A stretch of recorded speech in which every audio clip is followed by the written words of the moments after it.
Salut à toi et bienvenue sur la chaîne Millionnaire Evolution. As-tu déjà échangé ton argent contre des tokens? Eh bien, c'est ce qu'il se produit la plupart du temps lorsque tu vas vouloir jouer à des jeux. Historiquement, c'est ce que tout le monde faisait lorsqu'il souhaitait jouer à des jeux d'arcade dans des salles de jeux comme à l'époque.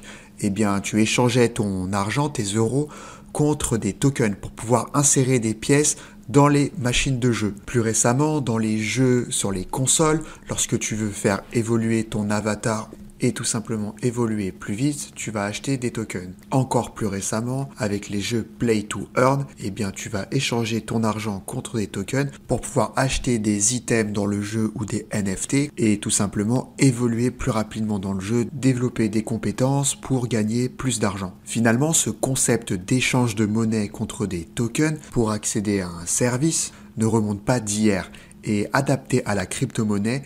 On va le voir, on utilise la plupart du temps des exchanges pour échanger nos monnaies fiduciaires contre des tokens. Bienvenue sur la chaîne Millionnaire Evolution. Si tu es nouveau sur la chaîne, eh bien sache que j'essaye de fournir du contenu éducatif sur l'univers des crypto-monnaies afin de les démocratiser le plus possible. Alors si tu apprécies ce type de contenu, n'hésite pas à t'abonner à la chaîne, mettre un petit pouce bleu pour m'encourager à son développement. Dans cette nouvelle vidéo, je vais expliquer ce que sont les échanges décentralisés en précisant leurs avantages mais aussi leurs inconvénients tout en détaillant leurs principes de fonctionnement général. Allez, c'est parti! Un DEX est un échange décentralisé, ce qui signifie qu'il te permet d'échanger tes crypto-monnaies et des tokens de manière décentralisée.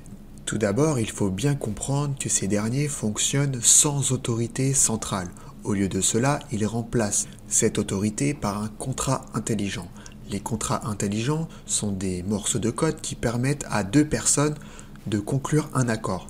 Cela s'apparente à un accord juridique dans la vie réelle. Au lieu de cela, tout est écrit dans le code en amont. Si les deux parties prenantes font ce qu'elles ont convenu, alors le contrat intelligent s'exécute. Mais si une des personnes n'est plus d'accord ou tente quelque chose de frauduleux, alors le contrat intelligent ne s'exécutera pas. Les échanges décentralisés ou DEX ont donc des limites.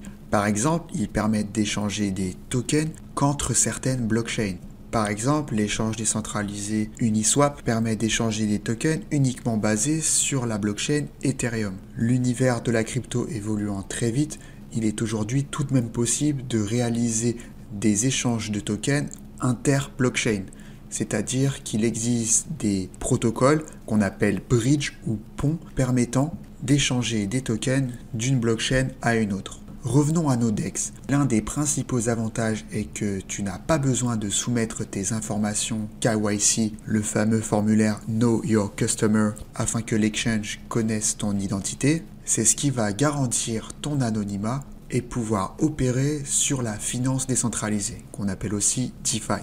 La seconde grosse partie est qu'il n'y a pas d'autorité centralisée. Au lieu de faire confiance à un exchange centralisé comme Coinbase ou Binance, qui sont des exchanges centralisés, tu n'auras dans ton cas qu'à faire confiance au contrat intelligent. De manière générale, le code est beaucoup plus efficace que l'humain. Aussi, dans le cas des crypto-monnaies, il est la plupart du temps open source, consultable et transparent vis-à-vis des transactions qui y sont réalisées. Le troisième point est qu'un DEX est généralement beaucoup plus rapide qu'un échange centralisé, ce qui permet de transférer des tokens en quelques secondes et il exige généralement des frais très faibles, quelques centimes d'euros ou de dollars. Ce n'est d'ailleurs pas toujours le cas lorsqu'on va exécuter des opérations sur des échanges centralisés.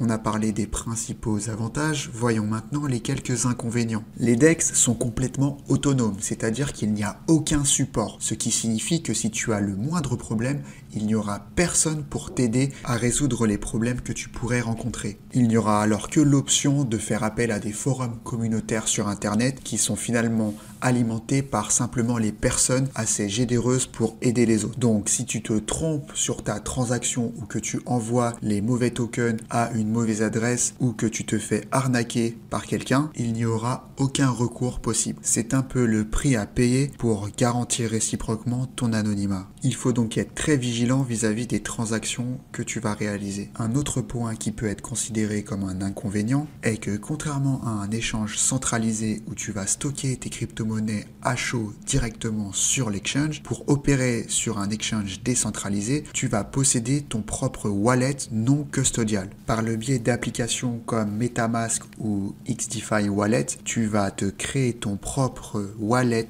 connecté sur Internet où tu vas avoir la maîtrise totale de celui-ci. Le but ici est de pouvoir connecter ce wallet à des sites décentralisés sur ton navigateur et ainsi réaliser des transactions, qu'on appelle aussi des swaps, permettant l'échange d'une crypto-monnaie à une autre. Là aussi, tu seras en complète autonomie sur ton wallet, c'est-à-dire que si tu ajoutes des réseaux frauduleux ou approuves des transactions que tu ne souhaitais finalement pas, il n'y aura pas de retour arrière et pas de support pour t'aider à retrouver ton argent. Un autre inconvénient est que les DEX ont parfois de faibles liquidités, qui signifie que si tu vends ou achètes beaucoup d'un token, celui-ci peut monter à la hausse ou descendre à la baisse en flèche et ainsi contribuer fortement à sa fluctuation et volatilité. Voyons maintenant comment fonctionne techniquement un DEX. Tout d'abord, expliquons la méthode de transaction des marchés traditionnels pour réaliser des ordres. Lorsque tu veux acheter ou vendre quelque chose, il suffit de choisir le prix auquel tu veux acheter un actif et ensuite passer un ordre. Lorsque tu veux acheter quelque chose, tu donnes donc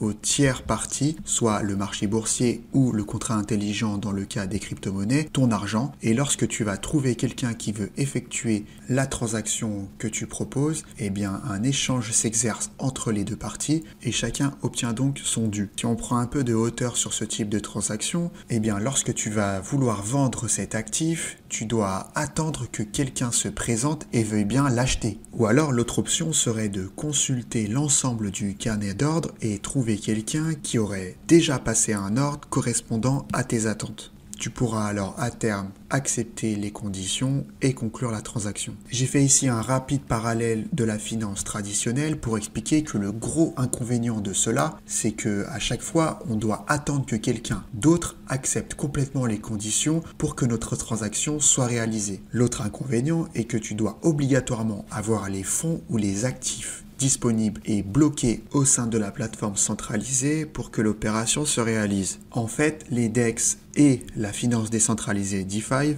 résolvent ces problèmes en utilisant un marché automatisé. D'ailleurs, si tu n'as pas regardé mes précédentes vidéos sur la DeFi et les pools de liquidité, je t'invite fortement à le faire pour t'éclairer sur ces sujets. Donc, le marché automatisé, plus connu sous le nom de AMM pour Automated Market Maker, va permettre de créer des pools de liquidité alimentés par les utilisateurs eux-mêmes en token et ainsi par le biais d'algorithmes réaliser des transactions de manière automatisée. Il y a de nombreux avantages à cela. D'abord, tu n'as donc plus besoin d'attendre qu'une personne matche avec l'offre à la vente ou à l'achat que tu as réalisé. En fait, à la place d'échanger avec une seule personne, tu vas échanger avec le fameux pool de liquidité. Comme je l'ai expliqué, ces pools utilisent des algorithmes qui, grâce à certains calculs mathématiques assez complexes, s'assurent qu'ils peuvent toujours vendre ou acheter des tokens et ainsi rééquilibrer le pool et faciliter les échanges. Ces algorithmes AMM sont utilisés de partout au sein de la DeFi et fonctionnent étonnamment bien pour définir le prix aux parties prenantes comme vous et moi d'échanger instantanément leurs tokens ou participer au réseau en mettant à disposition leurs tokens au sein de pools de liquidité. J'espère que tu as apprécié cette vidéo. Je pense avoir couvert les parties les plus importantes concernant les DEX. Si tu as apprécié le contenu, je t'invite à t'abonner à la chaîne,